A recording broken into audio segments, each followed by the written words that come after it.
All right, so here we're going to be proving that the set of real numbers is uncountable. And to say a set is countable is to say there exists some function from the natural numbers onto a set S that is injective, or one-to-one, or S is finite. But this isn't the case where, say, S is an infinite set and you want to show that it is countable. It needs to be an injected function from the natural numbers onto S. And this should make enough sense because if you count off the natural numbers like so, 1, 2, 3, 4, 5, keep on going, and you can draw some one-to-one correspondence between another function, then you can count it off in a similar manner. So, to prove that the real numbers are uncountable, we're going to make it a little bit easier for ourselves and consider the set of real numbers between 0 and 1. Consider the set of real numbers in 0 to 1. And clearly, this is a subset of the real numbers. And if we can show that 0 to 1, the set of real numbers in this interval, is uncountable, then it follows that the set of real numbers must be uncountable because this is a subset of the real numbers. So we're going to be thinking about the set of numbers in this interval here. And let's assume it is countable. So we're going to be doing a proof by contradiction, and we're going to assume that the set of real numbers between 0 and 1 is countable. That is, we can list out the terms.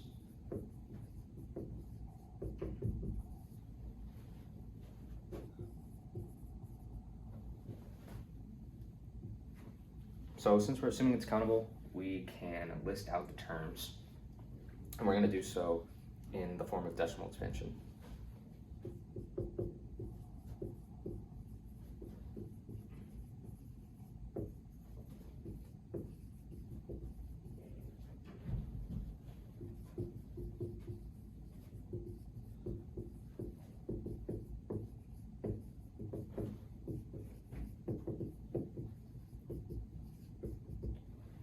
So we're going to be listing out the terms that are in between the 0 and 1, and we're going to do so like this, where we have our first term, x1,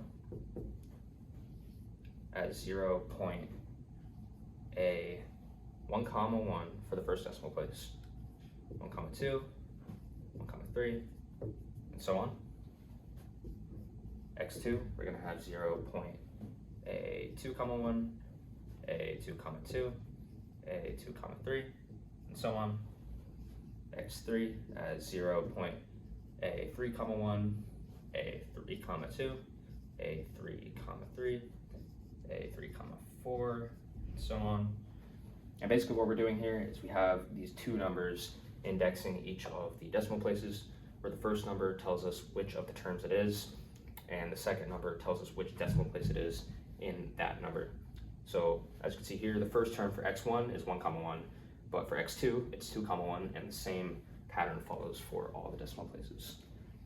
And just to make this a little bit more general, we can write it out in the form xn for all the terms in this list. And we know that this is going to be an infinite list, but we are listing it out because we're saying it's countable.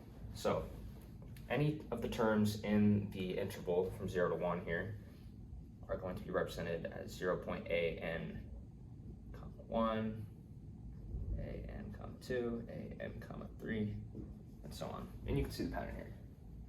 So now I'm going to be erasing this here just to free up a little bit more space. Continue on with the proof.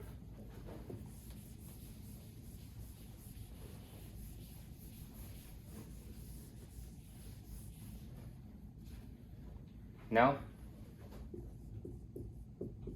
consider some element in our list. Let's call that element y.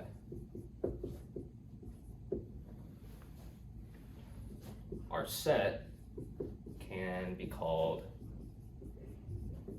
J, and we're gonna call J, or we're gonna formalize what the set is, just like so, where we have J equals the set of the terms xn in 0 to 1, where each n is a natural number. So the indexes are natural numbers, and then all of these terms are just in between 0 and 1. So this is just the formal layout for all the terms in the set. We're going to say we have some new element, y. Y is in J, but y is y will be constructed as follows. So we're going to create some new element y in our set, so it should be somewhere in our list. And I'm going to erase this again just to free up a little bit more space.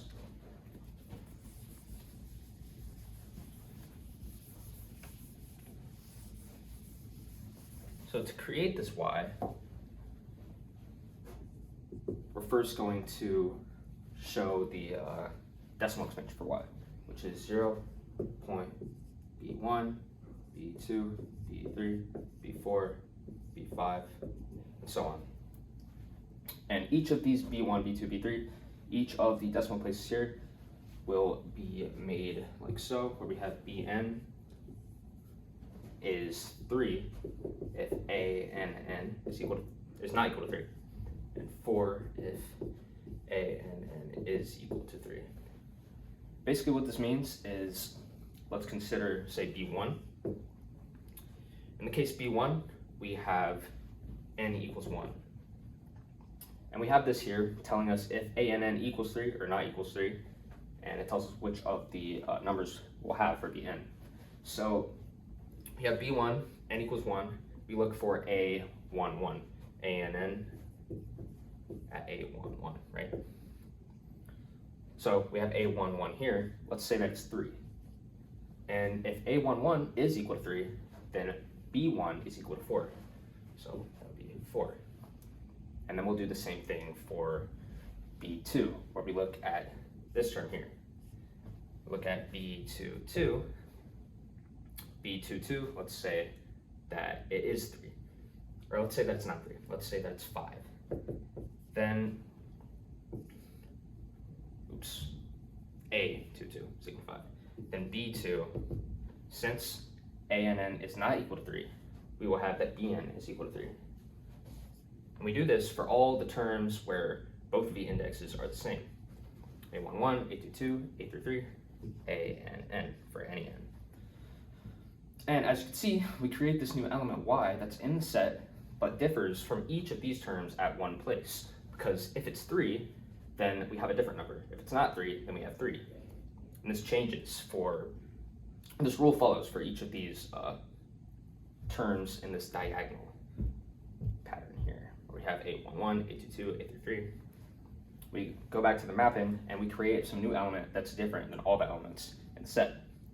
But we've said that all the elements in the set should be able to be listed out in this manner because we have a countable set. So we have an element y and j.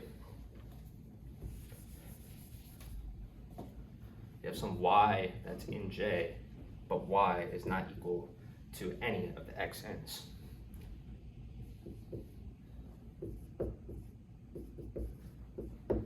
And here we reach contradiction.